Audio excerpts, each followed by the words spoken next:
Welcome back to What Arty Noobs with General Disturbance, and the subject of this replay is Gores72, and he's been a feature of several more videos before, and he's a member of What Arty Noobs as well, and he's in the Soviet Tier 9 SPG, the 212A, and we're on the north spawn of Winterberg, or rather this is Winterberg, and the battle commences.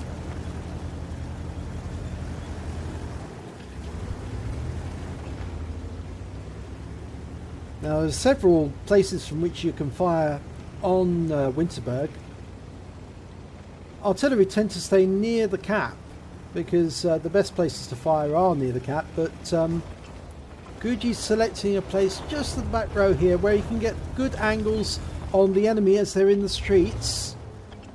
Okay, he's just setting up, and now he's extended his aim. He's used his right hand mouse button to look straight away at the enemy. That's a very professional thing to do. Of course, we know that Gores72 is a very experienced Arty player.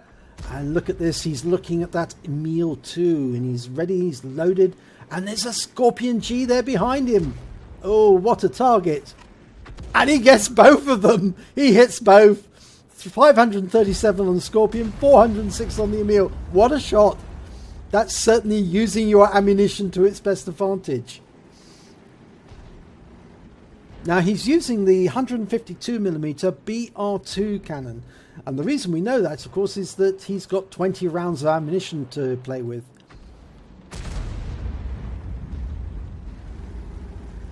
Okay, he's got another two enemy to fire at here, an E50 and a mouse, and he's loaded and ready to shoot, and he gets a direct hit on the mouse, 435 hit points. He damages the E50 and he stuns the mouse as well. That's quite a result. He's hitting more than one at the same time.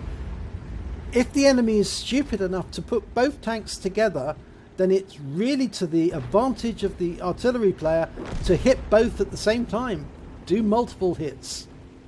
You might get a bombardier out of it as well. You never know. Okay, there's a KV-4 coming up that road, and he's facing off against the Type 4 Heavy and a Tiger 2. Now, this will really be a help if Guji can put a shot into that KV-4. He does! 315, and he gets taken down, so he picks up the stun assist as well. Okay, he's in his reload cycle. He can't hit that mouse at the moment, but it backs up a little, and he can probably just... No, he can't get it. It's a pity, because sometimes you can shoot through the windows of a building. But I think that will be a very difficult shot on this mouse because those windows are very narrow. Okay, there's an enemy for FV4005 at the other end of that road. Unfortunately, it's backed up behind the building, so he knows he's Arty safe in that position. Okay, there's a Waffenträger behind the church. Again, it's Arty safe. There's a T-34 behind those buildings there. The Waffenträger was moving to the edge of the church, but the Emil's come back. He's come back for another dose of medicine, and Guji's about to administer it, and he shoots, and it goes in. 374 hit points of damage. Emil 2 is really hurting. That was a nice shot, that. Yes, Dr. Guji is dispensing the medicine, making sure the enemy gets a full dose. And that Waffenträger Alpha Panzer IV is a real danger where he is. But that Emil's coming back again. He must have learning disorder of some kind. And Guji shoots. And another massive hit. 354 hit points. That Emil really should have learned to back away, go and find another firing position. It's just not safe to be there with Guji at the other end. Unfortunately, there we lost the mouse on our team to the Waffenträger Alpha Panzer IV. Oh, and that T-34 has come around the other side. He can see the FV4005 now. He's lining up the shots. Almost loaded. He puts the reticule over the target. Shoots. Direct hit. 439 hit points. And a good stun.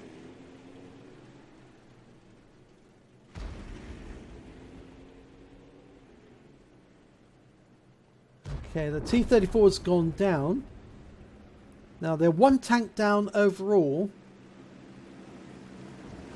at the moment. There is an enemy in the village. That's the unfortunate thing, is that Guji does have two teammates who are defending the north end, the cap area, but that enemy in the village may be a problem. Okay, he's trying to get the 4005, but it's going back into cover again. This AMX, he can just about loot the shop over the top of the church. The Scorpion G is moving back. It's a splash hit. Only 10 hit points, but he does stun that AMX AC-48.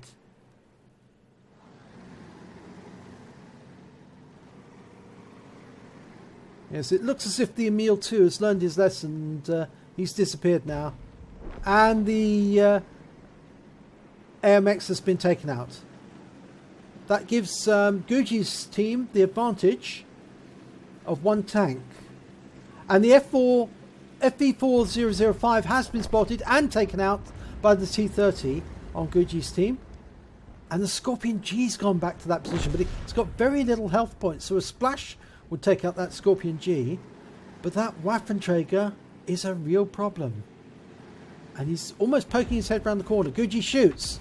It's a splash hit for 136 hit points and 3 critical hits. That's going to make the Waffenträger pull back. He's obviously needs to repair those that damage. Unfortunately, T28 prototype's taking hits from the Scorpion.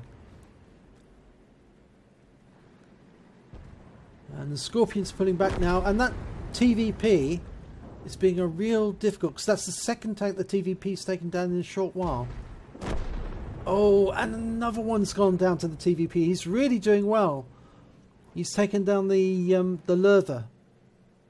And he's going to lose sight of this TVP if he takes out this T30. He shoots. It goes over shooting. It does a bit of splash damage to the TVP. And now the T30's gone down. So they're now 2 tanks behind.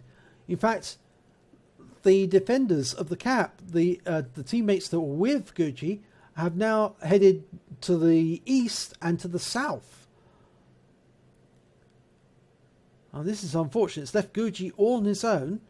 He's almost reloaded. But he might need to relocate now, because he's the only one who's actually guarding the cap. And there's an AT-15 in the town centre, moving up the centre alley. On the centre road. Towards the village. The TVP is coming up and he's going around towards the village. Guji shoots, but I don't think that really had a chance of hitting it, because the reticule was so blown at the time. Now it looks like Guji's going to make a last stand on the cap. He's going to try and defend his cap from this corner. Okay, he can't shoot at the TVP because he's got buildings in the way. That's awkward. And he's the last man standing. Now if he manages to pull it off against these 5 opponents, that would be a Kolobanov. But it's going to be very, very difficult. That TVP has been very, very deadly. He's already picked up 10 opponents. 10 in total. And of course he is actually a Unicum.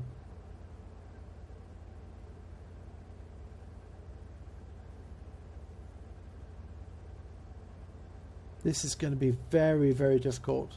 Now I can probably shotgun that TVP if he turns up. But it's the Waffenträger. Oh, and he's been hit by the Waffenträger. No, it's the TVP's fired at him. And yes, unfortunately, he receives a hit from both the Waffenträger and the TVP. And that's the end of the battle. And they've lost. And they lost by 5 tanks. We look at the end of battle stats.